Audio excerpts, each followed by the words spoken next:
Good evening, and thank you for joining us on 24 Plus. I'm Pepper Baker. And I'm Ruben Diaz. Well, it is 7:04. That means the polls have officially closed for the Shelby County primary elections. The Election Commission can now start getting those results. Now, we do have crews spread out across the county, bringing you complete coverage of the major races in this primary election.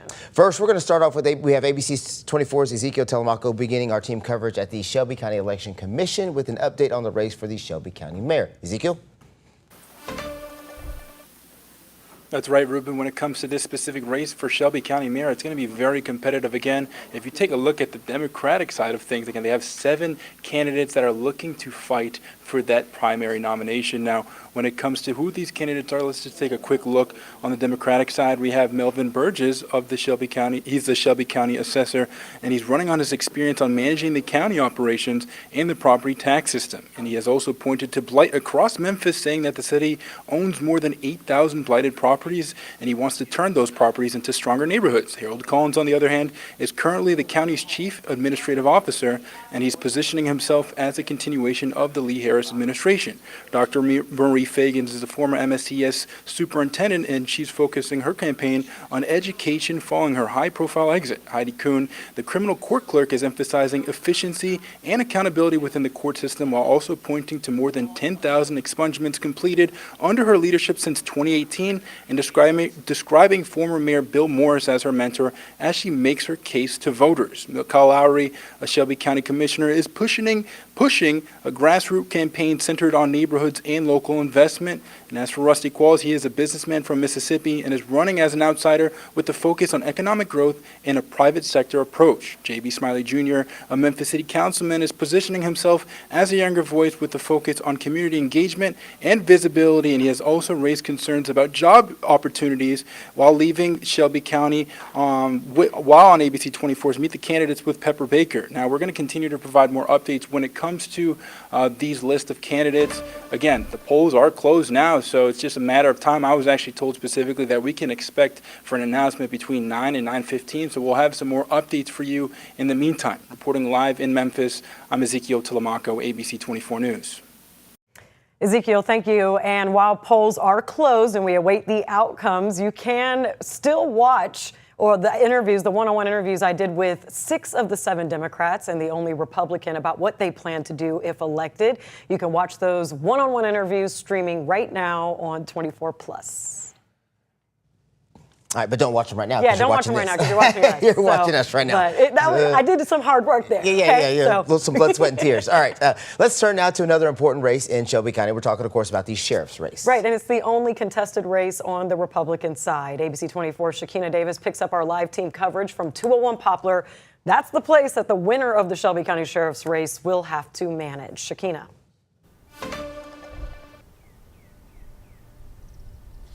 Yes, that's right, Pepper. This place here at 201 Poplar that I'm standing outside of right now, it has many problems, of course, that has been talked about regarding the staff shortage, along with safety concerns and possibly debates over a new jail here in Shelby County is what they're saying. And then along with right now, as you just said, the voting has ended, but voters had the opportunity to decide who they wanted to trust with the leadership over the sheriff's office. And so as voters were casting their ballots, 7 candidates are running to lead the Shelby County Sheriff's Office. 5 Democrats are on the ballot, including current Chief Deputy Anthony Buckner, Keisha Scott, Reginald Hubbard, Ricky Pollard, and Michael Pope. On the Republican side, there's Marco Gary and Brad Less are also in the race. All 7 candidates bringing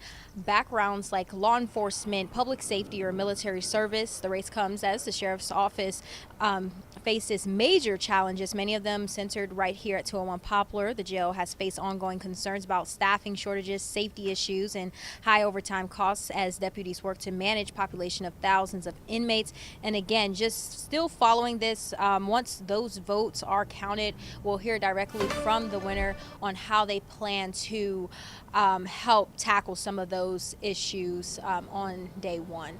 Again, live here in downtown Memphis, Shakina Davis, back to you. Shakina, thank you. Now, tonight, tensions are rising as Republican lawmakers look to redraw the state's congressional map. Critics say this could eliminate the only majority black congressional district. Yeah, so the special session sparked a massive protest at the state capitol. That's what you're looking at on your screen right there, where about 1,000 people demanded that their voices be heard. ABC 24's Lauren Turman continues our live team coverage from Nashville with how that rally unfolded and what's next. Lauren. Yes, and those protesters filled the Capitol grounds here around me and inside of the building as lawmakers return for a special session that could determine who holds political power in Tennessee and who has a say in it. Chants filled the Tennessee state capitol as nearly 1,000 protesters gathered both outside and inside the Senate chamber. Demonstrators say they're fighting for fair representation and the right to choose their own leaders. Today, in what lasted less than an hour, committee members were appointed to discussing congressional redistricting, and the resolution on the table was approved on first reading. But hundreds of people filled the halls of the Capitol, booing and cursing at the Republican senators expected to throw their support behind this plan. At the center of the debate is District 9, the only Democratic-held seat in Tennessee, covering Memphis and Shelby County, which could be redrawn to favor Republicans. Civil rights leaders and Democratic lawmakers are pushing back, warning the move could weaken minority representation. The effort follows a recent Supreme Court decision that removed a key protection requiring states to preserve majority-minority districts unless discrimination can be proven. For many at this rally, the issue goes beyond politics. They say they're fighting for future generations. It's no longer a democracy, it's a regime. I stand against that. And as a pastor, I stand against, there's nothing Christ-like about what's going on. Our governor says he's a Christian man. He needs to ask himself, is this what Jesus would do? And the debate in all of this seems to be far from over. I spoke with quite a few people today who tell me they will be right back here early in the morning rallying. Meanwhile, the House Congressional Redistricting Committee is set to meet tomorrow at 11 a.m. The floor session, however, starts at 9 a.m. The Senate will reconvene earlier, starting at 8:30 in the morning, and we will be here to give you all of the latest developments up until when a final decision is made. In Nashville, I'm Lauren Turman. Lauren doing a fantastic job staying on top of it. Thank you. Critics say what's being proposed may not even be legal under current state law. ABC 24's Kevin McNamara joins us from our streaming studio. Kevin, can you explain what's at stake for Shelby County voters? Yeah, good evening, Pepper. Good to hear from you. Good to see you. I'm over here in our streaming studio amongst the people, and there's a lot at stake, as Lauren just laid out, really the issue of representation itself and the right of residents here in Shelby County to vote for someone that represents them. Let's dig into it. The issue here is whether Tennessee can even redraw their congressional districts again at all, just a few years after these maps were last finalized in the previous caucus. Right now, state law limits redistricting to once every 10 years, and that means changing the map mid-decade could face immediate legal challenges. Those challenges could come quickly, especially because candidate filing deadlines have already passed and campaigns are already underway. The focus is on Memphis, currently home to the state's only Democratic-held congressional seat, of course. Lawmakers are considering changes that could divide Shelby County into multiple different districts. Supporters argue that move is allowed under shifting legal standards following that recent U.S. Supreme Court decision on voting rights. But opponents argue it could weaken black voter representation and violate both state law and federal protections. Now, there's a lot that still needs to happen here for it to move forward legally, and lawmakers may even need to change Tennessee law about that election calendar and ultimately defend that new map in court. For now, all eyes are on that special session that our Lauren Turman is at, where decisions made in Nashville could have a major impact in Shelby County. But for now, we'll send it back to you. All right, thanks a lot, Kevin. Now, Memphis leaders are sounding the alarm as lawmakers discuss that redistricting. Clergy members actually gathered, speaking out after a recent Supreme Court decision that made it harder to challenge voting maps. Now, they fear state leaders are now moving quickly, calling that special session to redraw congressional lines, including District 9. Faith leaders argue that those changes could shift political power away from Memphis, and they're urging people to stay engaged as this all moves forward. Because while the courts might delay justice, only the people can defend it. And here is where we have to confront another myth. Tennessee is not a beet red state. It has been manufactured and manipulated and made to look that way. Now, with that special session now underway, this issue could move quickly and could have a direct impact on how Memphis is represented in Washington. All right, in the next 24 hours, Shelby County leaders will appoint an interim state rep to fill the seat that the late G.A. Hardaway left vacant. The County Commission is holding a special called meeting tomorrow to appoint an interim state rep for District 93. Voters will elect a permanent successor on November the 3rd. Hardaway died on April 24th after serving nearly 2 decades in the state legislature. Okay, we're going to take it back to primary elections, and we're going to get into the congressional redistricting talk a little bit later. But I'd like to introduce our panel here. As always, ABC 24 political analyst Otis Sanford. We have Shelby County Democratic Party Chair Willie Simon, and we have Republican Party of Shelby County Press Secretary Luke Semble. Thank you all for coming in tonight. Thank you. Okay, so yes, let's get back to primary elections. Otis, lead us off here. I want to really touch on key races, the mayoral race, okay, for Shelby County Mayor. Right. Who's had the strongest campaign, in your opinion? Well, if you're looking at it in terms of fundraising, appearances on television, endorsements, you have to say it's J.B. Smiley, without question.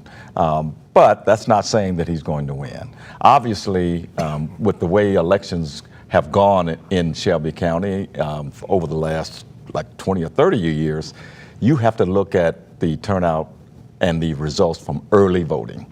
Early voting is going to tell you everything. And especially today, since it was raining, it may not be that many people who turn out today, certainly not compared to what it was 57,000 or so for early voting.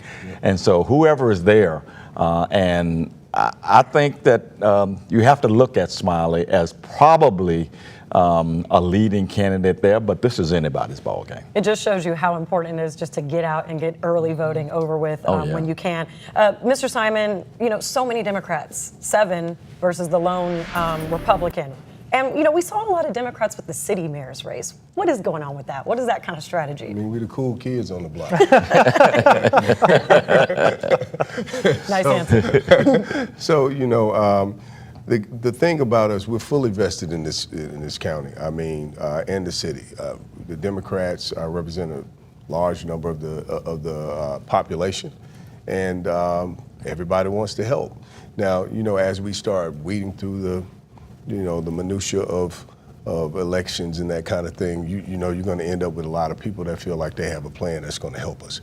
And I think, you know, as we think about that a little bit more, the more information we give to the voters, the better they can make a decision. And so we're going to be honing in on making sure our messaging is right, making sure people understand who's running, what's their expertise, and not just Joe Smo coming off the street, not really understanding what we need as a city or a county. And Luke, before I get to you, I know, Mr. Simon, you can't really talk about each individual candidate, but can you generally kind of talk about the nuances you're seeing with each Democratic candidate? What makes anybody stand out, or what are kind of the takeaways you've been seeing from each campaign? Sure. So, you know, these guys are working really hard, and if we're talking about mayor's race, I mean, you have JB with his charismatic moves, and he's probably the one that's beating the drum the loudest about things that are happening in the city and county as it relates to the occupation that we have, as it relates to gun laws early before he even decided to run. He was challenging the gun laws. Yeah. And so, you know, he's a guy with a voice. Then you have Mikhail Lowry, who's been a stalwart. Guys that's steady. I've always admired the work he did at the commission, looking at the things that he's doing now to make sure that we have some kind of normal interaction. He's always carried himself in a way that was super professional, and I can appreciate that when we're talking about our commissioner. So, and he has a good business acumen, so that's a good thing from him. When we look at someone like Fagans, who's a charismatic person, who's emerged in the city and has been around, she's a galvanizer, and that adds a new equation, a new voice to the mix. And then we have Heidi Kuhn, who's a person that's been basically a worker bee. She's going out, and one of the things that we have in our county, we had a lot of people with charges that need to be expunged. She made sure she put together, along with others, these expungement clinics, making sure that we put some some feet under the fact that some people will be violated, not able to vote over minimal charges and that kind of thing. So we appreciate what she's done. Then we have the two Can't leave anybody out, huh? No, I'm not going to leave them out. You know, we got Burgess and Collins. We got Burgess, and we have a new one, and I got to bring them up, Rusty Qualls. But I would say, you know, the elder statesman, Harold Collins, has been around a long time, understands government really well, worked in every capacity that you can possibly work in the government, and he understands what he's doing. He's got a steady message, and he's gotten it out. Melvin Burgess has run our assessor's office the way it should be run. We don't hear a lot of complaints. What we do is he's steady as well. And Rusty Qualls, you know, you got to be brave to step in a room with those types of people and say that you want to help too, and you want your vision to be heard. So each one of them brings a unique mix, and we appreciate them for deciding to run on our side. Definitely. Luke, you know, I'm curious to know who you think has really stood out on the Democratic side and how that plays into John DeBerry's strategy after the primaries. Sure. Well, and DeBerry has said he's really going to wait to heavily campaign to see who he's running against so that he can curate a message that resonates with the people. My friend Willie here, his voice is hoarse because he has so many candidates running today. I know you've been running all around the county, Absolutely. talking to people all day long. Certainly that's not the case on the Republican side with just one contested race and with the sheriff's race. But the mayoral race tonight is going to be interesting. I agree with your assessment. I think that was a very good detailed assessment. J.B. Smiley is clearly the most partisan person running. Fagans is the outsider, the change agent, and Mikkel Lowry is the steady person who I think really the business community, the chamber folks have really rallied behind. He is not viewed as nearly as partisan, nearly as bombastic as a Smiley. Republicans are concerned about Smiley. He has made several kind of inflammatory remarks about Trump, about Republicans, about law enforcement in the past. And we did see a large number of low propensity Democrats coming out to vote. And I think that helps Fagans in a way. If they are Democrat voters, I think she is viewed as a change agent. But that also means there was a lot of traditional Republican voters voting in the Democrat primary this go around. Yeah. And what I was hearing from Republicans around town was they wanted to have a say in the Democrat primary. There wasn't a lot of people to vote for on the Republican ticket, and a lot of them were supporting Mikkel Lowry, and a lot of them were supporting Fagans. And it tended to be the Trump-type voter, particularly in the outside skirts of the county, that really like Fagans and view her as somebody that's going to come in, shake things up, say what needs to be said. And so it'll be interesting to see if Republican crossover votes is what determines the outcome of this mayoral election. Otis, I know you want to touch on that. Well, I do, and the comments from both of them. Let me start with what Luke said. I think he's absolutely on point here. We talked about this earlier, that there were probably a lot of Republican crossover votes, especially for the mayor's race. And I do think a lot of them were voting for Fagans, but I think they were voting for Fagans because they probably think that she is the weaker candidate in August to go up against John DeBerry. That's how I see it. We'll see if that's. And if I can piggyback off of that, I agree with you. There are some that think that, and I really think the DeBerry camp would love to run against either Fagans or Smiley, because those are going to be how DeBerry can differentiate himself from those two candidates. I think Mikkel Lowry is a harder candidate for DeBerry to beat. Oh, I think so, because as both of you said, he is the steady candidate here. He has the backing of the business community to a great degree. And so I think he would be very difficult if he were running one-on-one. But a point that Willie made here about Lowry, you know, I have a lot of detail here that I'm not going to have time to get into. But the fact is, most people don't realize Mikkel Lowry and J.B. Smiley have run against each other before. That was in 2018 for a district, the county commission, and Mikkel Lowry beat him handily. It was a district seat, so it wasn't countywide. But Mikkel got 2,374 votes in that 2018 District 8 County Commission. And J.B. Smiley, that was his first time running, I believe, he only got 748 votes. Now, that's apropos of nothing now, because J.B. has had his name on the ballot this one means 5 times, including running for governor. So people know him now, and they know him as a city councilman and being that kind of firebrand that you're talking about. So it's just going to be very interesting to see who comes out of the Democratic primary to go up against John D. Berry in August. Absolutely think so too. Mr. Simon, I want to ask you one last question before we move on here. You all, the Democratic Party, held one of the first forums, I believe, for all the Democrats. And, you know, Fagan showed up to that one, and a lot of people didn't know if that was going to happen. What did you think about the forum, and who stood out? And that was early on, before there was way more forums. Well, I think what happens in those forums, there's a filling out process. You know, everybody, you know, it's like you're inviting people to get into the arena, and they got to fill each other out. They got to figure out who's going to be the attacker, who's going to be the rough person, who's going to be this. And, you know, I think we heard some things. The questions that we asked at that forum were pretty in-depth. And so it made people dig a little bit deeper than they normally ask questions. And I think what happened is we had some theatrics. Yeah, we had some theatrics, and I don't play well with theatrics myself personally because I want to hear content. And but when we had the theatrics, I think our moderator was able to bring them back into focus. And I think we learned a lot about what people were doing. I think a couple of people focused mainly on education. Some people focused on crime. But the most important thing I think people need to know is we have to have a holistic view of everything. And it's not, you're not coming to run the schools because you don't do that as Shelby County mayor. You have some input as far as the budget is concerned, but you really don't run the schools.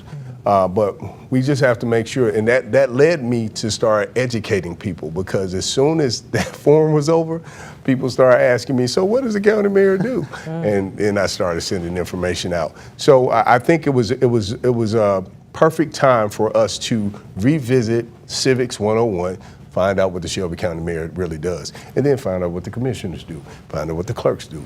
And so I think it was perfect. I can't wait to have you both back whenever we get the Republican and the Democrat debate going after the primaries. All right, we're going to toss it to the break, but we'll be back with these gentlemen to talk more about the congressional redistricting and other key races as well. Stay with us.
All right, welcome back to our election coverage on this special Tuesday night. We're waiting to eventually start getting results for some of these races. So we're keeping you informed until we get those numbers. A crowded race for county clerk tonight.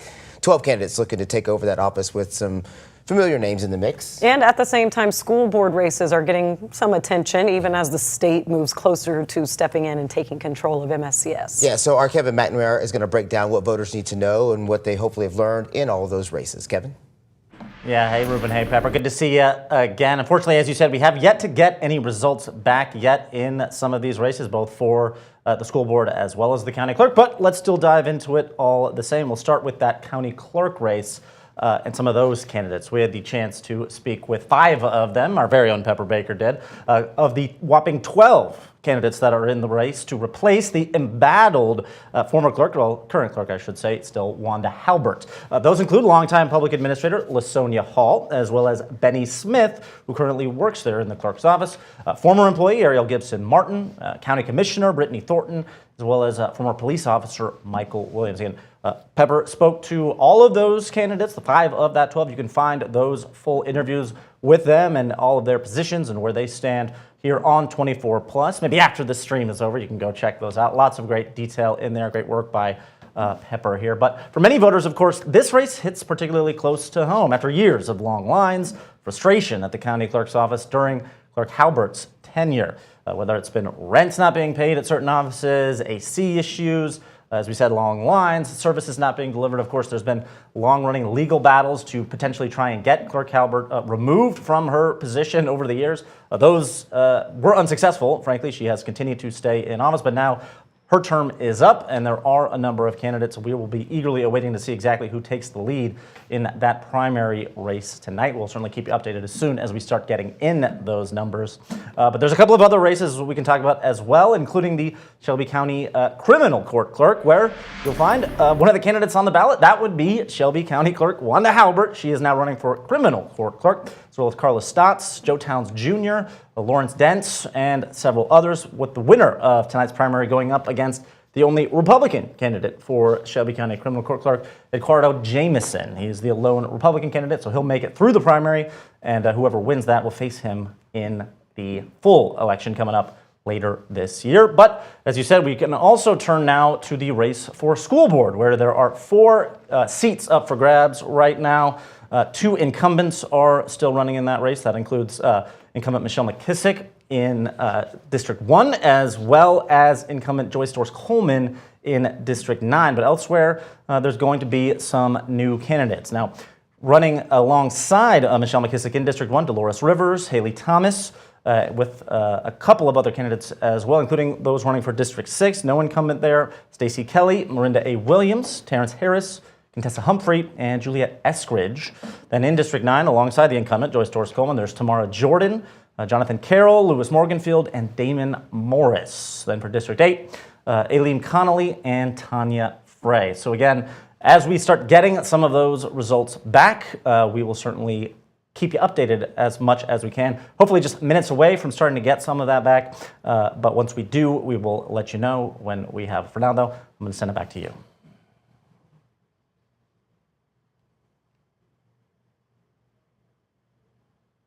Out the 13 Shelby County Commissioner seats that are up for election. This is a look at who all is running. We'll just give you some of the information that goes along with some of this because these names are going to go by fairly fast. Some of these races have already been decided based on filings back in February.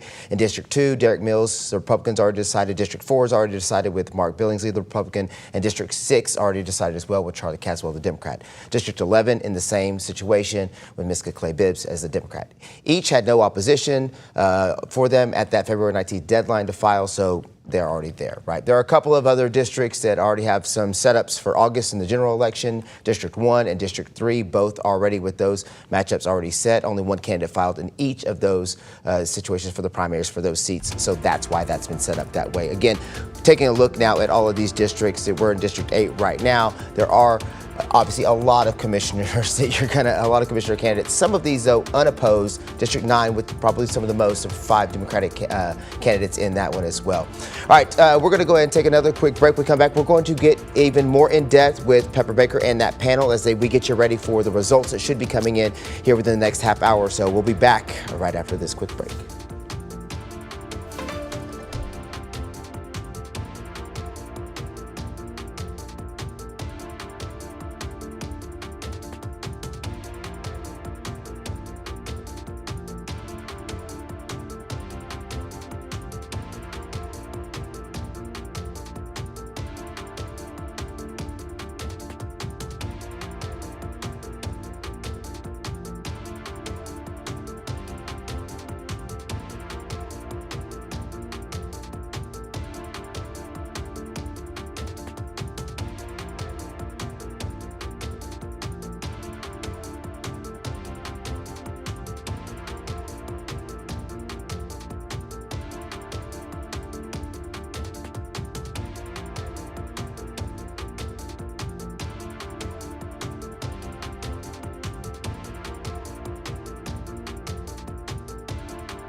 Well, it is primary election night for Shelby County, so we have some political analysts at the table to help us kind of get through it all. ABC 24 political analyst Otis Sanford. We have Willie Simon with the Shelby County Democratic Party and Luke Simbel with the Republican Party of Shelby County. So we talked about the mayoral race already.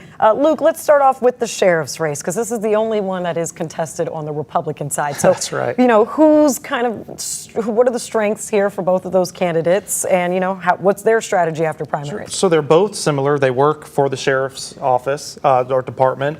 One lives in Collierville. One, I believe, lives in either Millington or in the Bartlett area, so different sides of the county. And I have no idea who's going to win that race. I don't think anybody does. They kind of raise similar amounts of money. Brad Less put in some personal money, is my understanding, and hired a consultant.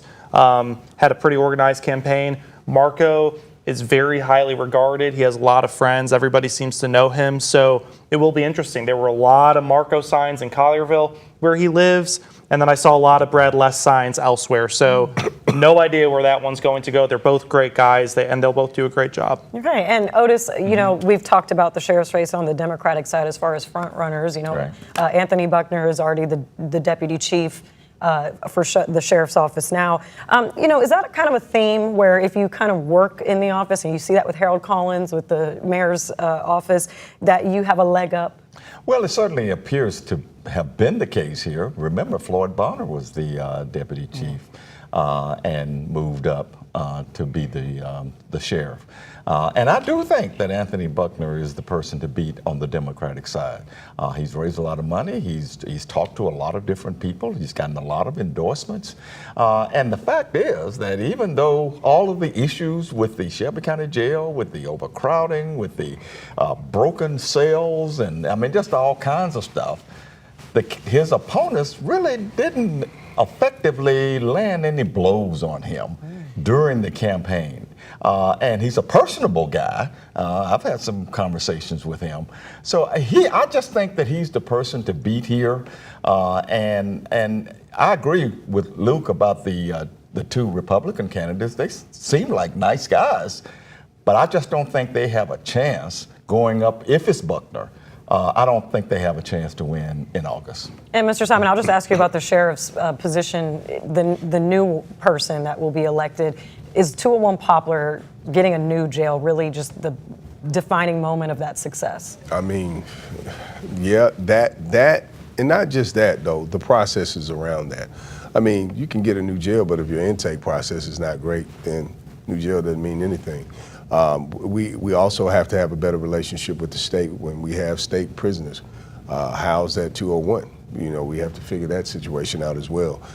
So I think there are a variety of things. And then even when we talk about the health care of those individuals that come and get incarcerated, some of the deaths that we've seen have come from the fact that they come in with issues that can't be diagnosed by a sheriff's deputy.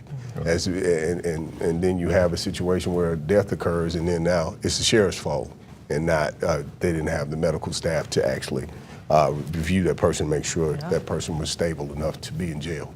Yeah, that's a lot of good points there. Let's turn to the county clerk's office. I'll start off with Luke on this one. Lots of Democrats, of course. We have the lone Republican, Tina Montgomery. So what is it going to take for success in the county clerk's office? What kind of candidate can come in there and really improve all the problems? Well, Lasagna Hall is somebody that has a long history working in county government. She is an administrator. She and I have spoken several times, and I was very impressed with our conversation, her knowledge of the office, her plan to correct it. So I think she is probably really experienced, and we'll see if that lets her pull off a win tonight. The other name I kept hearing was Brittany Thornton. She is well known. She has a district. She has a base of support. And the Auto Dealers Association, the lobbying organization, endorsed her and I believe contributed to Brittany Thornton's campaign. So is that enough to get her over the finish line to win?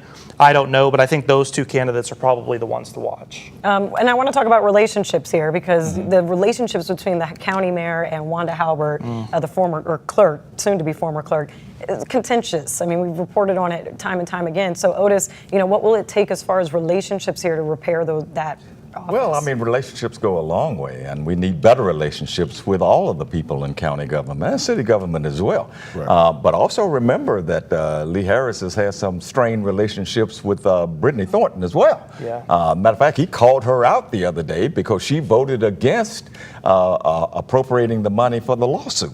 And that kind of raises the question of, is she too divisive here? And we'll see if she wins, if she can pull that off tonight. But I have to agree with Luke. I think the odds-on favorite here is Ms. Hall. She was everywhere during the campaign. She's very personable, very knowledgeable, she comes across as very organized with a great management style. She's been in county government, as you said.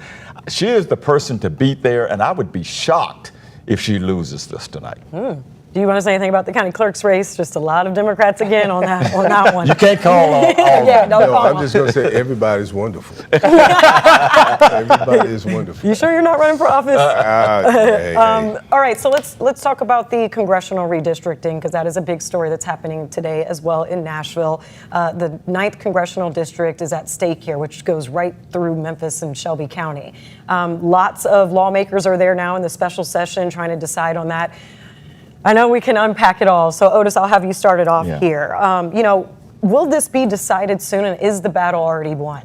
Well, I think it's going to be, they are intending to decide it soon because they are suspending all of the rules. They are casting out all of the regulations that they apply to every other issue up there. They are not holding any public hearings. They are not even putting the maps on the website for people to see. They are just I'm talking about Republicans here, they are intended to railroad this into creation. And people who read my columns know how I feel about this. And I don't mind saying it again, this is Jim Crow racism here. And there is no other way to describe it based on the makeup of Memphis, based on the history of Memphis, based on the voter suppression that historically has been in Memphis. There is no other way to describe this. And it's a shameful day that this is happening just to get one more Republican seat and turn Tennessee all blue. And if I may pick on my friend here, Luke, I saw your soundbite the other day, and what you were saying was if people don't like it, they can vote people out. But you didn't say this was a good thing to do. And because I don't think anybody with a decency involved believes that this is the just, right, honest thing to do. This is a power grab, and because of the makeup of Memphis, it's a racial power grab. Well, the problem here is, regardless of if you agree with what is being done or not, we have to redraw the district under the new Supreme Court. You don't have to. No, you have to, because it's an unconstitutional district. If the reason for drawing the district, it used to be under the Voters' Rights Act, that you would draw the district with race in mind. You had to keep majority-minority districts, and the Supreme Court said that is unconstitutional. You cannot use race, so the state has to redraw an unconstitutional district. Now, there's an argument about, is it, on the Democrat side, is it fair to draw out a Democrat district? That's a different argument, but we had to do something here because the district is unconstitutional under new Supreme Court precedent. Well, I take issue with that, and we can argue about that all day. But when you look at the history of the 9th Congressional District, back when the last Republican who held it, it was Dan Kirkendall. He held it for 4 terms. He got beat in a very narrow election, only lost by about 500 votes to Harold Ford. And at that time, the district was almost predominantly, just slightly predominantly white. What happened here is you had whites in Memphis moving out of the district. Right. So the district wasn't originally drawn for that. It became that because of population shifts. Well, that's what happened. I don't accept the argument that just because you're black, you're more likely to vote a certain way. I think that's offensive. I think black people can think for themselves. And is it black racist? People do think for themselves. But is it racist against whites? If that's your argument, if it's racist, is it racist against whites to have New England, which has 40% Republicans voting. They have no Republican congressman in New England. Well, so this has been happening for a long time. It has nothing to do with race. It has everything to do with partisanship. And under Supreme Court precedent, they are saying you can draw lines based on partisanship. You cannot draw lines based on race. I'll let you get in on this because Okay. I'm not getting anywhere. What I'm looking at is, it's like digging up something. It's like Frankenstein. They're digging up a dead thing and bringing it back to life. They dug up something where, keep in mind, when you talked about population shift, if it was if the Congressional District 9 was completely white, when it was formed, it had nothing to do with minorities. Now, all of a sudden, because it's black, then you say it has something to do with minorities, so we need to redraw it. So the problem is, it's either this or that. When we first look at this whole thing, is that we had somebody give a command from the White House, find another seat. Right. Find another seat. And then all of a sudden we go dig up some old stuff and we make this Frankenstein monster and we say, oh, this is the way we'll do it. Now, at the end of the day, when we look at who's in the district now, those people that stayed in that district, paid taxes in that district, have actually contributed to that district and kept District 9 alive after those who were occupied there moved away. You mean to tell me you changed their district because now, and it's not because they're just Democrat, it has to be because they're black. Oh no, that's Well, no, let me address another thing here. If it was only about politics, then why would the district go from the west side of Memphis all the way from almost the state line of Mississippi and go all the way to Kentucky? That absolutely makes no sense. And you could have, if you have to redraw the districts, draw them and include more non-African Americans in it. But the way they're doing it, they are giving the majority white. The majority of the district will be white so that they can be Republican. That's what's going on here. Right. And that is designed to depress and eliminate the African American voter. Okay, so are the districts in New England and Illinois, which are gerrymandered for Democrat seats, is that to depress the white vote? I don't think so. Well, we're talking about very small states that in some cases only have one, like Rhode Island or something. They only have like one congressman anyway. So we'll see. The Tennessee Journal reported just an hour or two ago, so this is breaking news. I don't think any of the local media is talking about it. Tennessee Journal reported that the House and the Senate have two different maps, and they are not in agreement right now. So we'll see. I mean, if they can't reach an agreement by this week, it may not even happen in the first place. Well, I hope it does not happen because it is wrong. Yeah, it's one of those things where, leave well enough alone. Right. I mean, leave it alone. The good news for Shelby County is you got eight other districts. You got 8-1. Well, the good news for Shelby County is in order to get the districts redrawn, you probably have to slice, and I've not seen any maps, but this is just speculation, you probably have to slice Shelby County up 3 different ways. You have to have 3 different districts. Yeah. And so now Shelby County will have 3 congressmen representing them to get good things for Shelby County. Oh, so that's good. Talk about spin. Wait. I want to ask this. I want to ask this before we move on here. So in your column, you mentioned State Representative Mark White's stance on Yes. it. Please just kind of quote what he had told you. Mark White told me on Sunday. Who was a Republican. Who was a Republican and has been in the legislature for a long time. He's the one that pretty much handled the school takeover legislation. He told me that they dumped this on us at the last minute.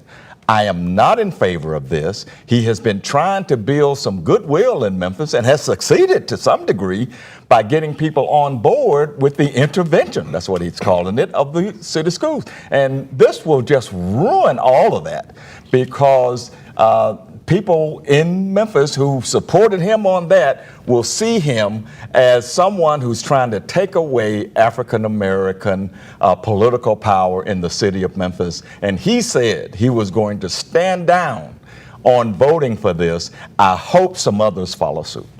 So, Luke, when you see somebody from the Republican Party saying that, you know, does that now put it more into perspective? Look, the Republican Party is made up of a diverse set of viewpoints, and Representative White is an honorable man. He is entitled to his opinion. I do think he was speaking less about whether he thought it was right, generally speaking, and more about whether this will affect the intervention legislation and the goodwill that he's built up. So No, he implied that it was not. come on, Otis, let me spin. Let me spin.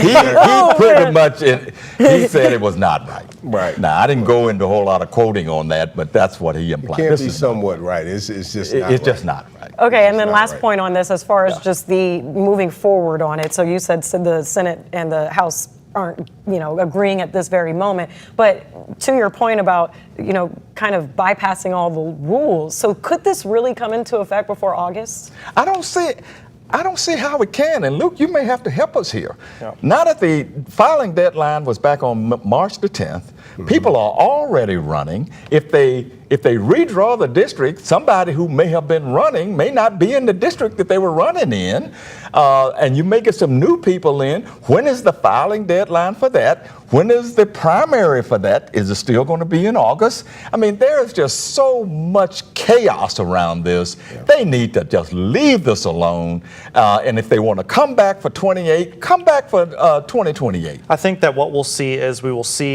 I think they will get there by the end of the week. It will be a very short filing period. The primary will be in August. But remember, the district had to be redrawn because it was determined to be unconstitutional the way that it was drawn before. And so the DOJ could have come in. They did this in Texas. The DOJ could have come in and said, this is an unconstitutional district. You have to redraw it because voters cannot vote in an unconstitutional district. So it had to be withdrawn. You can disagree with how it's being redrawn, but it had to be redrawn. And so I think the courts will expedite any court cases. I think it will go up to the Supreme Court quickly, whether that's the state Supreme Court or the federal Supreme Court of the United States.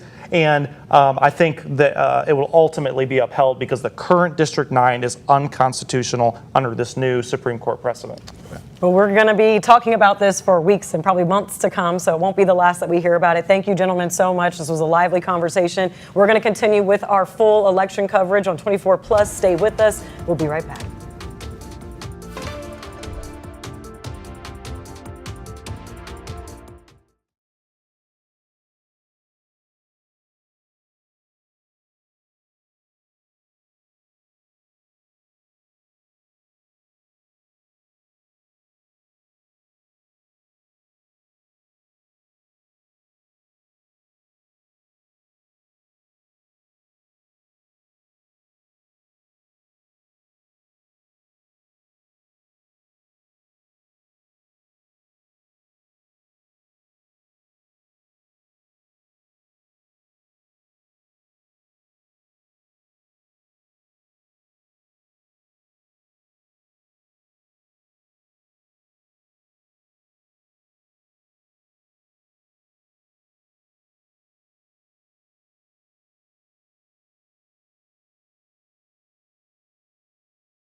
Thanks for sticking with us here on 24 Plus. I'm Kevin McNamara here doing lots of election coverage here. Let's get into the school board right now. Still waiting for some of those results to come in, but still lots of info to dive into. Let's get to it.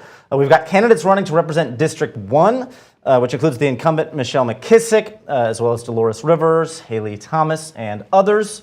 There's also District 9, incumbent Joyce Dorse Coleman, Tamara Jordan, Jonathan Carroll, Louis Morganfield, and Damon Morris. District 8's got Aileen Connolly and Tanya Frey. And then District 6 has Stacey Kelly, Miranda A. Williams, Terrence Harris, Contessa Humphrey, and Juliet Eskridge. Now, the Shelby County leaders are reallocating money to fund a potential lawsuit that would stop the state intervention over MSCS. Of course, overpinning all of these election races we're covering tonight is the forthcoming state intervention over MSCS, potentially making a lot of these results, unfortunately, not as relevant as folks here in Shelby County would like. They are attempting to fund that lawsuit to challenge that and prevent it from going on, but it seems unclear if that will succeed right now. In fact, Shelby County Mayor Lee Harris had requested up to $200,000 to hire legal counsel, arguing that bill establishing the state oversight over the Memphis-Shelby County School Board unfairly targets Memphis and Shelby County and could strip power from the locally elected school board members. Under the bill, a 9-member board, mostly appointed by the governor, could take control of key decisions, including finance, operations, and academic strategy. While some commissioners felt this latest effort is the best route forward, others say the district has been unsuccessful for too long. We are literally, you couldn't get more literal in terms of the eve of electing half of our school board. And I have been very pleased in seeing many great local leaders step up and run. We should not aid the district in launching yet another lawsuit among the many that they're already engaged. It is important to note Governor Bill Lee not yet having signed that bill into law, so we'll certainly keep track of this for you as long as we need to here, as long as it takes. But Pepper Rubin, we'll send it back to you. Kevin, thank you for that breakdown. Now, right now, tensions are rising in Tennessee as Republican lawmakers look to redraw the state's congressional map. It's a move that critics say could eliminate the only majority black district. Yeah, you guys just had a really good debate. I'll use the word. It was lively. It was lively. I was not doing the debating. Yeah, she's moderating their debate. Around 1,000 people gathered at the state capitol today, though, demanding that their voices be heard. What lasted less than an hour, committee members were appointed to discuss congressional redistricting, and the resolution on the table was approved on the first reading. But hundreds of people filled the halls of the Capitol, booing and cursing at the Republican senators, expected to throw their support behind this plan. Now, at the center of the debate is District 9, the only Democratic-held seat in Tennessee covering Memphis and Shelby County, which could be redrawn to favor Republicans. Civil rights leaders and Democratic lawmakers are pushing back, warning the move could weaken minority representation. The effort follows a recent Supreme Court decision that removed a key protection requiring states to preserve majority-minority districts unless discrimination can be proven. Lawmakers adjourned after appointing committees and beginning discussions, but the debate is far from over. The House Redistricting Committee is set to meet at 11 a.m. tomorrow with a floor session at 9. The Senate reconvenes earlier at 8:30. Now, once again, tonight's election, once it's done, we will head toward the August election. That's the general election for Shelby County and also the state and federal primaries. So here are some key dates to help keep you on track. You can request an absentee ballot starting this Friday, May 8th through July 27th.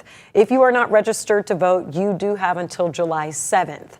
Early voting begins July 17th and runs through August 1st. And your final chance to vote is Election Day, August 6th. All right, we're back after the break.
Good evening, and thank you for joining us on 24 Plus on this primary election night for Shelby County. I'm Pepper Baker. And I'm Ruben Diaz. As you know, the polls have closed officially for Shelby County primary elections. We've actually been checking the results online to see if any of those numbers have come in. There are no results We're to just report. about an hour out. Yeah, about an hour out, and there's nothing yet, so we'll keep you posted as we get those numbers. The Election Commission is now starting to get those numbers, and again, as they get sent to us, then we'll give them to you. Yes, and we've had live team coverage spread out across the county, so we've been bringing you complete coverage of the major races in this primary election. Yeah, let's start with ABC 24's Ezekiel Telemaco, though, who begins our team coverage at the Shelby County Election Commission with an update on the race for Shelby County Mayor. Ezekiel?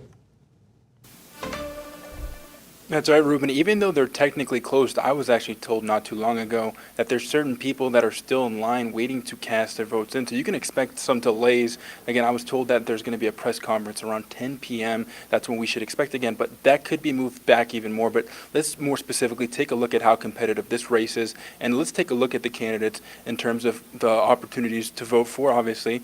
When it comes to Melvin Burgess, the Shelby County Assessor, is running on his experience managing county operations and the property tax system. He has also pointed to blight across Memphis, saying that the city owns more than 8,000 blighted properties, and he wants to turn those blighted properties into stronger neighborhoods. Harold Collins currently is the chief administrative officer underneath Lee Harris, is positioning himself very similarly to Lee Harris's administration again. And then when it comes to Dr. Marie Fagans, the former Memphis Shelby County school superintendent, is focusing her campaign on education following her high-profile exit. Heidi Kuhn, the criminal court clerk, is emphasizing efficiency and accountability within the court system, while also pointing to more than 10,000 expungements completed under her leadership since 2018. And she also describes former Mayor Bill Morris as a mentor that she makes that she looks up to, and she makes her case to voters. Mikkel Lowry, a Shelby County Commissioner, is also pushing a grassroots campaign centered on neighborhoods and local investment. And then Rusty Qualls is a businessman running as an outsider from Mississippi, focusing on economic growth and a private sector approach. J.B. Smiley Jr., a Memphis City Councilman, is positioning himself as a younger voice with a focus on community engagement and visibility. Again, he has also raised concerns about job opportunities and people leaving Shelby County on ABC 24's Meet the Candidates with Pepper Baker. Again, you can find all of that on ABC 24 Plus. But on the Republican side, there's only one person running, and that's former state lawmaker John DeBerry. Again, he's the only candidate in the primary leaning on decades of name and recognition. And again, he flipped sides. He was obviously always a Democrat until recently. But again, with such a large field, there's definitely a lot of options. Them, but like I just mentioned, there's a lot of delays when it comes to voting, because there's still people in the lines waiting to get in and obviously make their pick as to who they want for the next mayor of Shelby County. Reporting live in Memphis, I'm Ezekiel Telemaco, ABC 24 News. Ezekiel, before you leave there, the great breakdown of mayoral race, first off. But secondly, it's 8:10 now. Polls closed. Oh, hopefully you can hear me, but... I think we lost him. Okay, we lost point. Ezekiel, All right, but we'll get clarification on that because it's 8:10. Polls closed at 7, and so we just heard from him there that there's still people in line. There might be a press conference at 10, so we're going to work to clarify that, and hopefully Ezekiel can bring us an update as soon as he can. Yeah, because legally, if you have to be in line by 7 to be able to vote. But this is, again, it's 8 o'clock. Yes, so we somebody are would have had to an been hour in into line over an hour still waiting to vote. Right, which means the line could have been that long, maybe, but hopefully we'll get some more information. For now, tonight over in Nashville, we've had our Lauren Turman covering the special session. Tensions are rising as Republican lawmakers look to redraw the state's congressional map. Now, critics say this could eliminate the only majority black congressional district. Yeah, this session has sparked a massive protest at the state capitol, which you can see on your screen right there. We're talking about 1,000 people out there demanding that their voices be heard. ABC 24's Lauren Turman continues our team coverage from Nashville with how this rally unfolded and what's next. Yes, and those protesters filled the Capitol grounds here around me and inside of the building as lawmakers return for a special session that could determine who holds political power in Tennessee and who has a say in it. Chants filled the Tennessee state capitol as nearly 1,000 protesters gathered both outside and inside the Senate chamber. Demonstrators say they're fighting for fair representation and the right to choose their own leaders. Today, in what lasted less than an hour, committee members were appointed to discussing congressional redistricting, and the resolution on the table was approved on first reading.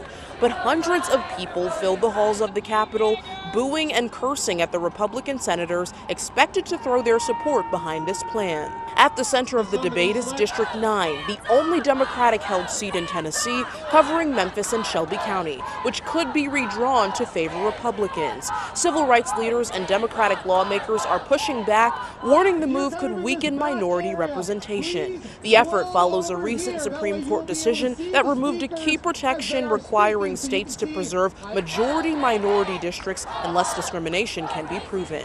For many at this rally, the issue goes beyond politics. They say they're fighting for future generations. It's no longer a democracy, it's a regime. And I stand against that. And as a pastor, I stand against, there's nothing Christ-like about what's going on. Our governor says he's a Christian man. He needs to ask himself, is this what Jesus would do? And the debate in all of this seems to be far from over. I spoke with quite a few people today who tell me they will be right back here early in the morning rallying. Meanwhile, the House Congressional Redistricting Committee is set to meet tomorrow at 11 a.m. The floor session, however, starts at 9 a.m. The Senate will reconvene earlier, starting at 8:30 in the morning, and we will be here to give you all of the latest developments up until when a final decision is made. In Nashville, I'm Lauren Turman. All right, thanks a lot, Lauren, for that. Now let's turn to another important race. We're talking about the sheriff's race in Shelby County, the only contested race on the Republican side at this point in time. ABC 24's Shakina Davis picks up our live team coverage from 201 Poplar. Now that's the place that the winner of the Shelby County sheriff's race will eventually have to manage. Shakina?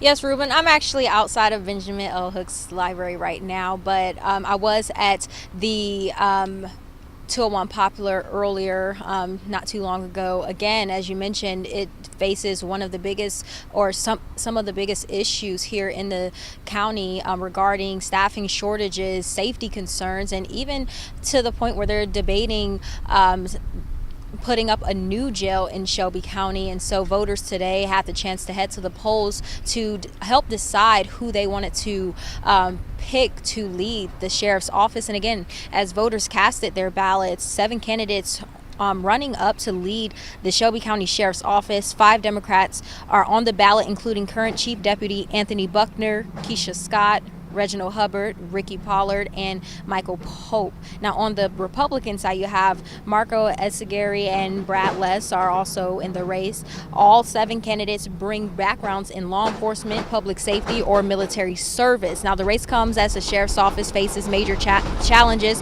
many of them centered right at 201 Poplar. The jail has faced ongoing concerns, again, those staffing shortages, safety issues, and high overtime costs as deputies work to manage a population of thousands of inmates. There's also continued debate over the future of this facility, including whether Shelby County should invest in building a new jail.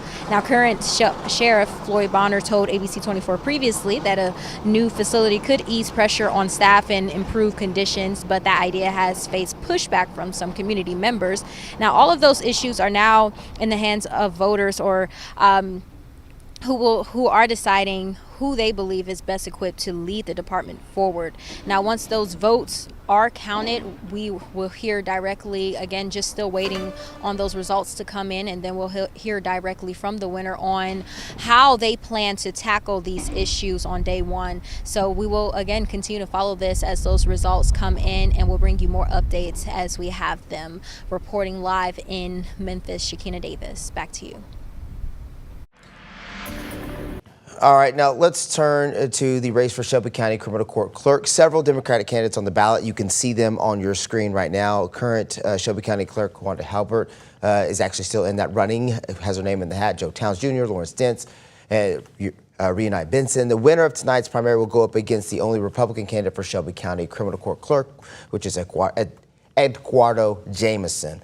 I hadn't practiced these names yet tonight, Pepper. We got a lot of names and a lot of candidates to talk about and a lot of races to get through, and that's why we turn back to Pepper Baker and Mr. Otis Stanford as they continue our discussion tonight. All right, thank you, Ruben. So yes, we have been following all of this and having panel discussions do want to talk more about our recent development here before we get into more of the into the talks here about the races. We were listening to our reporter Ezekiel Telemaco talking about how maybe people were still waiting to get in line past an hour. We're at 8:15 now. That was only 5 minutes ago. So, Otis, I want to ask you, in your experience, just have you ever seen where the Election Commission was a little slow to turn results? Oh, yeah. I mean, it happens quite often, honestly, probably more often than it should. There's been some up and down performances when it comes to releasing voter results on election night. We've talked about that for many years. But we're talking about a fairly low turnout here compared to August and certainly compared to November. And so it should not be that way. And if we're talking about somebody in line past 8 p.m., that means that they've been in line for over an hour. Well, early vote turnout was 57,000. It was. And when I voted, I always vote early. I didn't have to wait in line. So why are we waiting in line for over an hour on a county primary election night? That's a pretty bad situation. Yes, right now. and just as we make that point here, I'm getting word that we are actually getting some results Okay, in well, as well. finally. So, Good. Hopefully Ezekiel Telemaco will be able to give us a little bit more of an update of what was going on there. Right. But our producers are working right now to get some of that that data out of what we're getting as far as the this is for the assessor of property as I'm getting this information in real time. So we are getting some results for assessor of property. We'll get that on the screen up in just a moment when we can do that. But to your point, 57,164 early and absentee voting. A lot of people talking about the rain today, saying, okay, so here are some results for assessor of property. Javier Bailey, Sonia Murphy, Michael Harris, and Darrell Lewis. It looks like Javier Bailey, that's on the Democratic side, is leading, and obviously lone Republican there, Thomas Lannon. But we're seeing some early tallies coming in for assessor of property, which is what mayoral candidate Melvin Burgess left. That's the position he's leaving open to go run for county mayor. So, Otis, you're the expert here as far as just knowing any of the details of these candidates. Well, I mean, it all depends on that assessor result early on. Are those early votes or are they election day votes? We'll see. Probably they are early votes. Javier Bailey, who was probably a favorite to win this, he's the son of a longtime county commissioner, Walter Bailey. His uncle was DeArmey Bailey, who passed away. He was a judge, circuit court judge.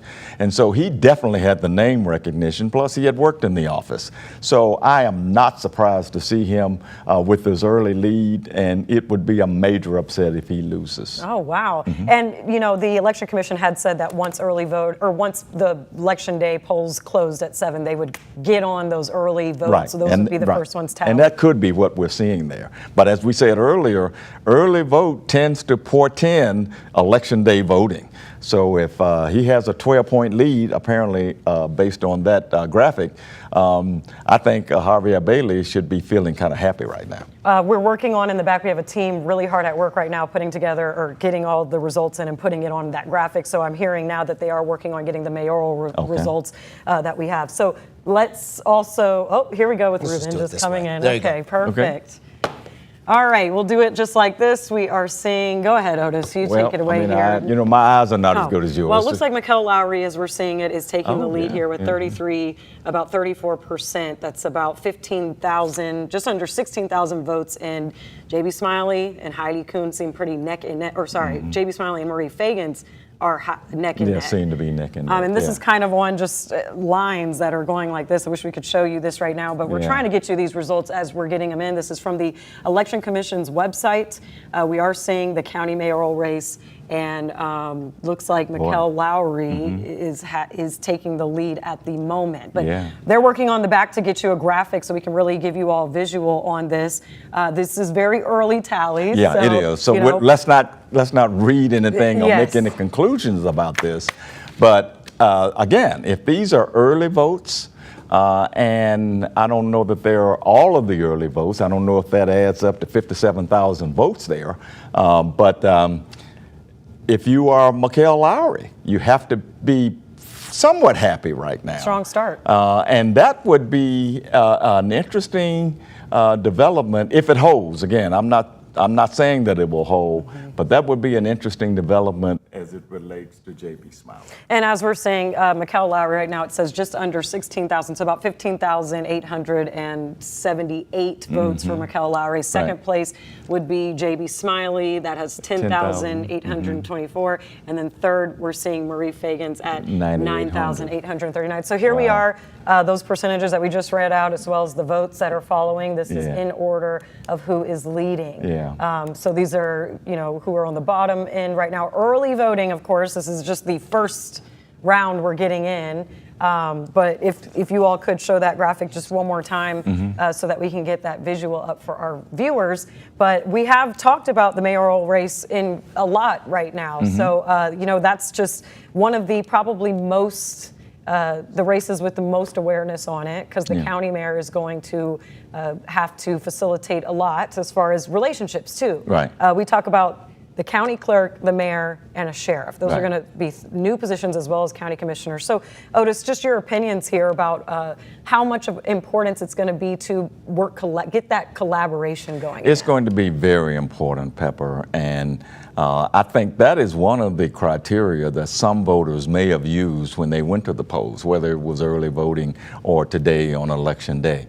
I think there are a lot of people, especially in the suburbs, who want to see more collaboration. I heard the mayor of Collierville was speaking at the Memphis Rotary Club today, and she talked about that. She talked about the need to have a better relationship with the county mayor. She indicated, this is Mayor Frazier, I think, out there. She indicated that she had pretty much no relationship with Lee Harris. And so I think that there are some others who would love to have that. So when you look at who's in the lead right now, who probably has the better opportunity to forge those relationships, it could very well be Mikkel Lowry, because as I think Luke Semble said earlier, that the Republicans who were crossing over, some of the established Republicans were probably voting for Mikkel Lowry. Some of the MAGA Republicans was probably voting for Fagans for whatever reason. So it is going to be important for whoever wins to try to forge that relationship, especially based on what's going on now in Nashville. I was going to mention, yes, the state lawmakers too coming. We have we're seeing a takeover of MSCS. We're seeing the federal occupation in Memphis for law enforcement. There's, the airport authority. Also, DA Mulroy's up against a lot with the state as well. So you would like to see some cohesion among the local leaders. It would be very important because I have to believe that there are some, and we're looking at now some school board races here. You have to believe that the people who run government in the county want to stick together, because not all of them are in favor of what's going on in Nashville. Right. And as we're looking at the MSCS board, there are a number of races up. I believe there's 4, if I'm not mistaken. So, this is interesting to be running for MSCS school board with that, state intervention, state appointed board coming into play here. It is. What do you have to say about if you are, one of those? There's 2 incumbents. We know Michelle McKissick is rerunning, and we know Joyce Doris Coleman. We just saw some numbers for her, and she was in second place, by the way. Well, yes, if we can get that graphic back up, that'd be great. It's sometimes hard to see. So to that point, coming in as a new school board member with this whole intervention, how do you think that dynamic plays out? Well, it depends on how many incumbents come back. If I think Michelle McKissick is probably going to easily win her re-election. I'm not sure about Ms. Coleman based on early numbers here. It'll depend on the sentiments of new board members, whether they want to go in and continue to fight the state or whether they want to try to work with this intervention board. keep putting quotes up there because I still think it's a takeover.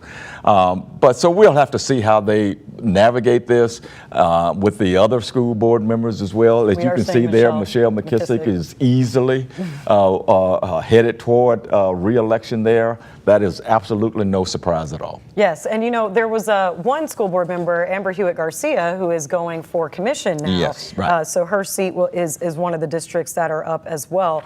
So yes, Michelle McKissick taking the lead at this point. Again, these are just the first round of results that we are getting, right. And we're going to continue to bring those as we go on here. So it's an interesting, climate for the Memphis Shelby County School Board. One of the questions, we had a commissioner or school board member, Sable Ote and Tamarcus Porter here. Yeah. And to your point, I had asked them what would happen if a new school board member comes in and, isn't for the lawsuit, doesn't necessarily, and because right now as it stands, they all seem to be on the same page about it. But now that we are in an election and we'll see some new board members, it'll be interesting to see how that plays out. Yeah, it will be. I just don't think that the new board members, depending on how many there are, I don't think they're going to be able to overturn what has already been decided. The school board did not want the intervention team, and of course the county commission voted to finance the money to fight it in court with a lawsuit. So we'll have to see how that goes. But I just don't see any new school board members being able to just totally do an about face. Right. I want to talk about the criminal court clerk, because I also heard from our producers that we might be getting some results from there. Okay. We do know that Wanda Halbert is running for criminal court clerk. Right. We talk about name recognition. What are your thoughts on her chances here? Well, she certainly has name recognition. The problem is sometimes name recognition is not all good if it's based on a lot of negative things. Let's look at some numbers here. She's in close second. Yeah, she's in second because of that name recognition. And of course, Joe Towns, who's been a long time state representative, has a 2-point lead in these early numbers. I'm kind of surprised to see where Carla Stotts is right now at 16%. I thought that she might be a little higher than that, but again, these are early numbers. But if it's going to be a battle between Joe Towns and Wanda Halbert, both of them have strong name recognition, and maybe Joe Towns would have been the one because of his longtime name recognition and service in the state legislature. He may have been the one that people thought should go there instead of Wanda Halbert. Okay, yes, we talk about name recognition a lot. Well, here is also the lone Republican for criminal court clerk, right. Eduardo Jameson. And so this is what a lot of the Republican side of these races look like, except for sheriff. Right. I wanted to make the point about name recognition as a factor here, because we talk about voter turnout, and notoriously or historically, it's pretty much been quite low in Shelby County. And people vote. I've heard always that people vote on name recognition, but this time around, there were so many things in the news about the school board, about the mayor's race, the county mayor's race, even county clerk. Do you think people did more of their homework this time around and really made, intentional choices? I think they did, Pepper, and I think the early voting numbers speak to that. Again, 57,000 people voted early. Now, while that is not monumental, when you compare it to the last county primary in which there was an open seat for mayor, an open seat for sheriff, and I think an open seat for even the clerk's office, you only had 41,000. And so this one had much more attention, primarily because of the people running in it. And most of the people in this race for mayor had good name recognition. They had run for office before. I did a tally early on, and pretty much all of them had run in a race of some kind other than Rusty Crawls.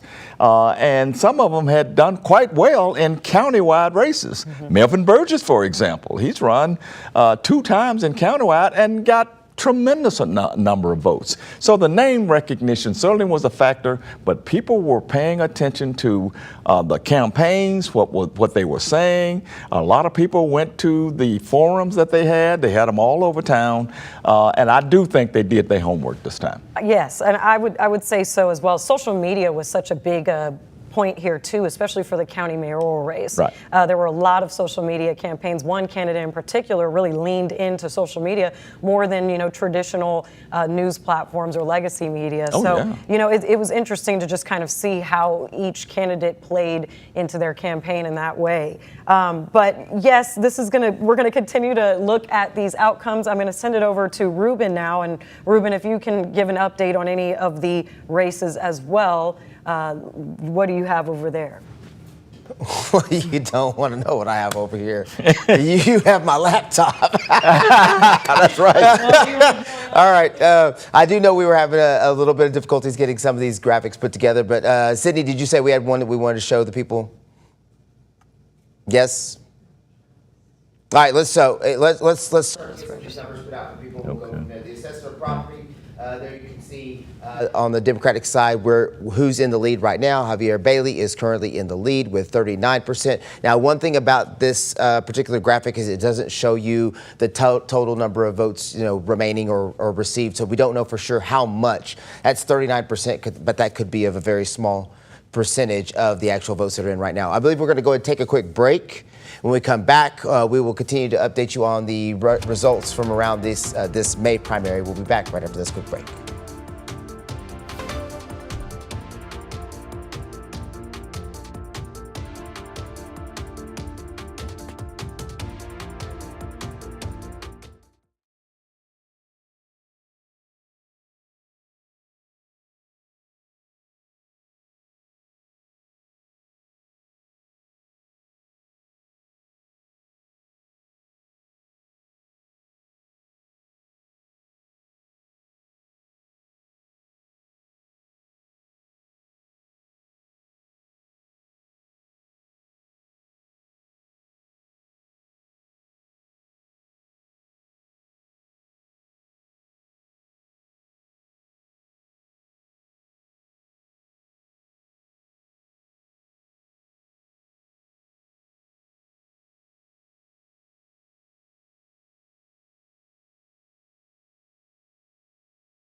All right, welcome back to your Shelby County Votes special edition. Pepper's over there. I'm over here. All right, we've been following several key races tonight, and one of those races that we've been keeping our eye on is the Shelby County mayoral race.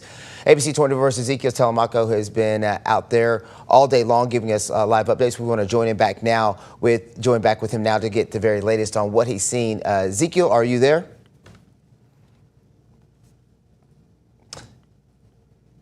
seen a lot, and I've explained to you guys in terms of who these candidates are, but when it comes to what you should know about these candidates going forward, and in terms of more specifically the early voting, let's take a look at what you need to know in terms of who's in the lead and who's in last place. Now, right now, in the Democratic primary, County Commissioner Mikkel Lowry is in first place with more than 15,800 votes, making up just over 33% of the total vote. Now, Memphis City Councilman J.B. Smiley Jr. is currently in second place with more than 10,800 votes, or nearly 23%. Former Memphis Shelby County School Superintendent Marie Fagan sits in third place with more than 9,800 votes, good for just under 21%. Criminal clerk Heidi Kuhn is currently in fourth place with over 5,000 votes, just about 11% of the vote so far. And fifth place is Shelby County Assessor Melvin Burgess, who, again, he currently holds fifth place with more than 3,100 votes, followed by County Chief Administrative Officer Harold Collins in sixth place with more than 2,300 votes. And in last place for the Democratic side of things is businessman Rusty Claus, currently with only 180 votes reported. Now, when it comes to the Republican side of things, former state lawmaker John DeBerry Jr. holds a commanding lead as the only candidate, again, in the primary with more than 8,700 votes. And, you know, we're going to continue to report these numbers. This is just very early as of right now. And again, this is just early voting and, you know, mail-in ballots. So we're going to continue to provide more updates on this. Things can change drastically, again, like as we've seen with other elections, including elections in the past. So we're going to continue to provide more updates on this. Reporting live in Memphis, I'm Ezekiel Telemaco, ABC 24 News.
All right, I'm here with ABC 24 political analyst Otis Sanford on the Shelby County primary election night. We are breaking down all the races. We're just now getting in results. We're going to focus now on the mayoral race for Shelby County mayor, obviously. We are seeing that Mikkel Lowry on the Democratic side is leading with about 33.57%. That's about 15,800 votes in. And J.B. Smiley is second, and Marie Fagan's coming in third. Does this shock you at all? This is early, I know. It's early, so let's not draw any conclusions right now. It doesn't shock me, but it's kind of surprising in that I would have thought that J.B. Smiley would have been in the lead with Mikkel Lowry chasing him. But when you look at who was supporting Mikkel Lowry, his positions on a lot of issues, it's not a surprise here. He had a lot of the business community in his favor. He has long service on the county commission. I mentioned to you earlier, he's run against Smiley before and beat him in a county commission race back in 2018. So no, it's not surprising. I think a lot of people saw a lot of drama around J.B. Smiley. He had a lot of negatives. People on social media were attacking him. Plus, he was the one most vociferous against Republicans and especially Donald Trump. He talked about him a whole lot.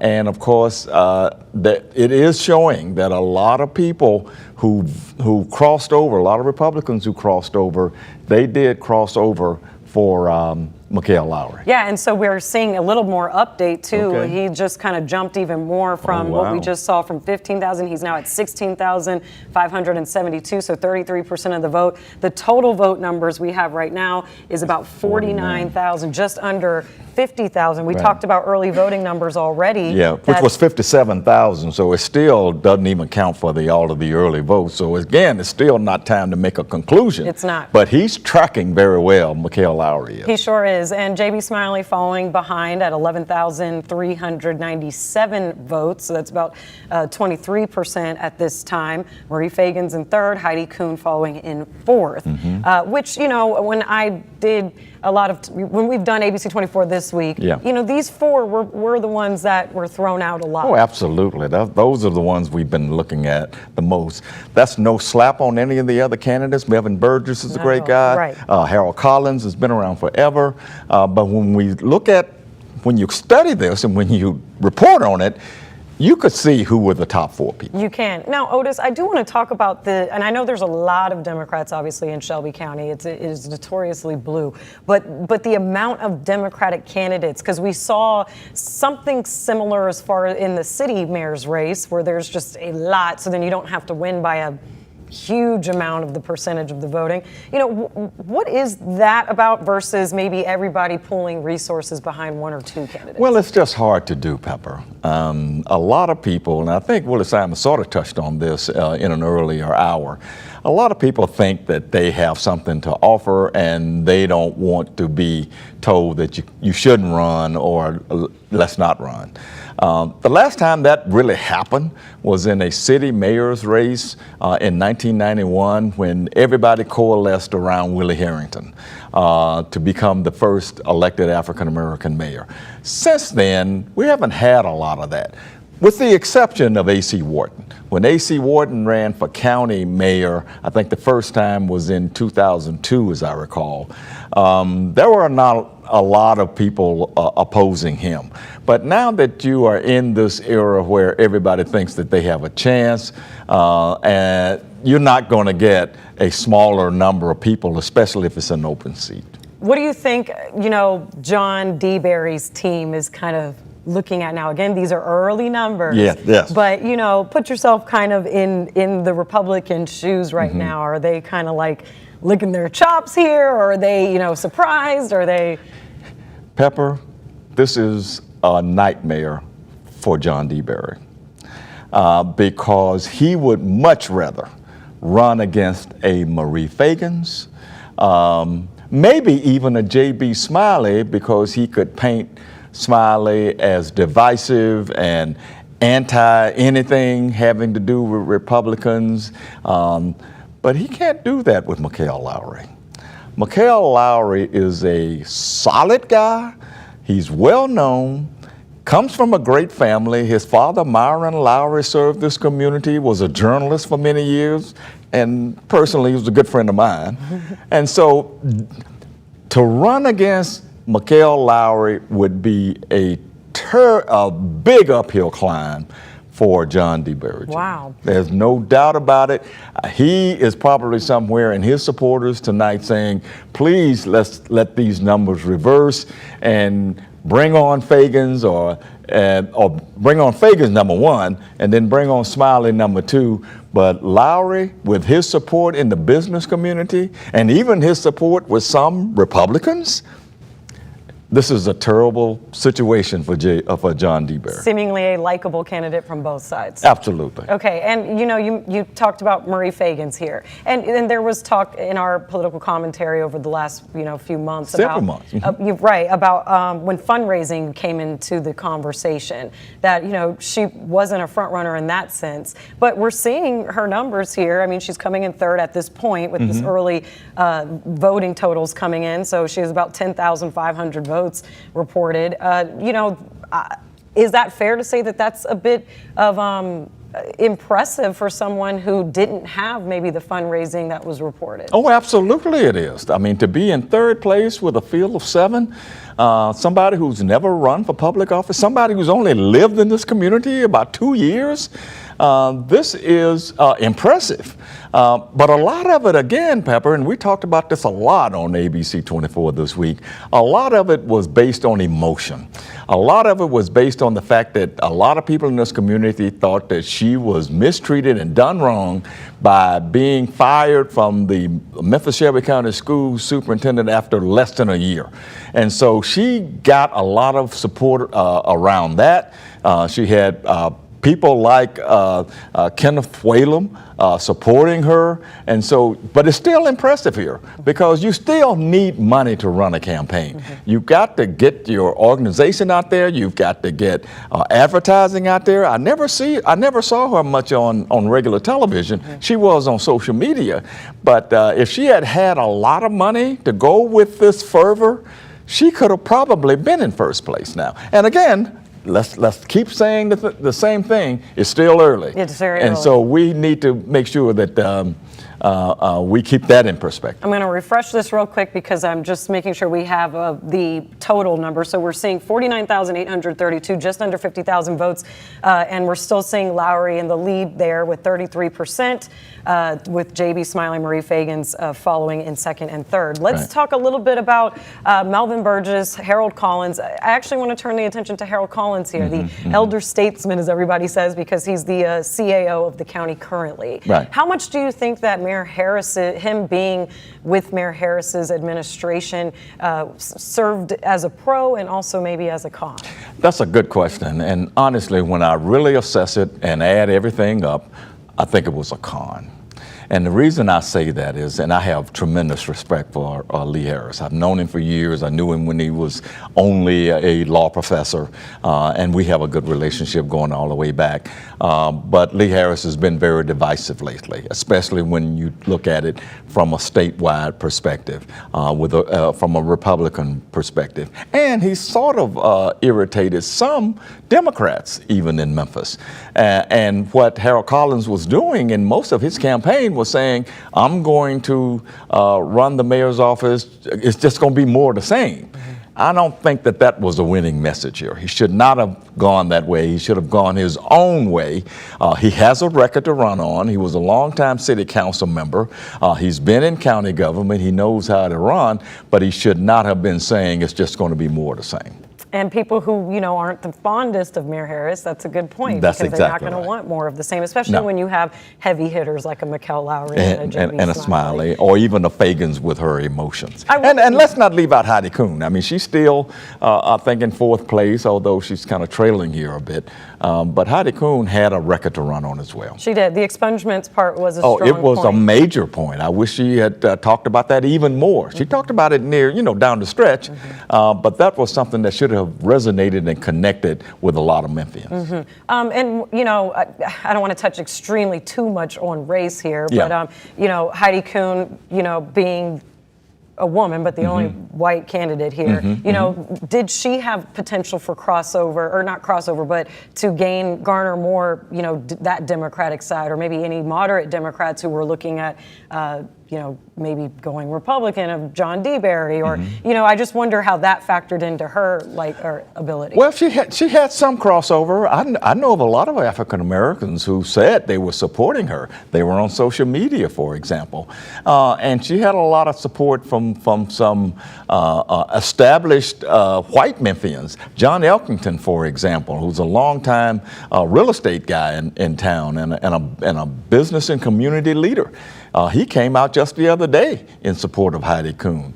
And of course, Heidi comes from a well-known and respectable family as well. Her husband is Matt Kuhn, who has been in Democratic circles a lot.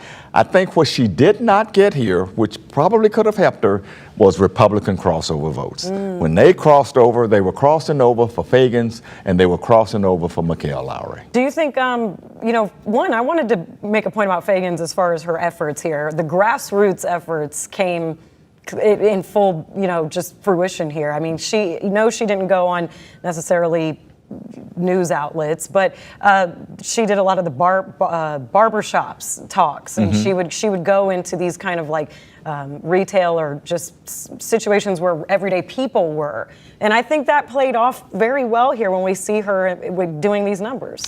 A lot of people were wondering whether those people would vote. I think it did. Again, she had most of the media attention, even though she wasn't talking to the media. She had most of the media attention from the time she was fired up until she announced, and then after that. I think she made a critical mistake by not coming before the legacy media. That's a huge mistake, especially when you look at how much people watch television in this market. And for her to just brush it off, and I think the reason she brushed it off because she didn't want to be asked a lot of tough questions. She wasn't going to get those really tough questions at a barbershop. She was going to get adoring fans, and that's where she went. But you can't win a very contested election. I don't care if it's for president or if it's for county mayor or it's for assessor, if you don't go where people are, and that's to traditional media. Okay, that is a powerful point to end on for now. We are going to go to break, but we are going to continue tracking all of the election results as they're coming in, so stay with us.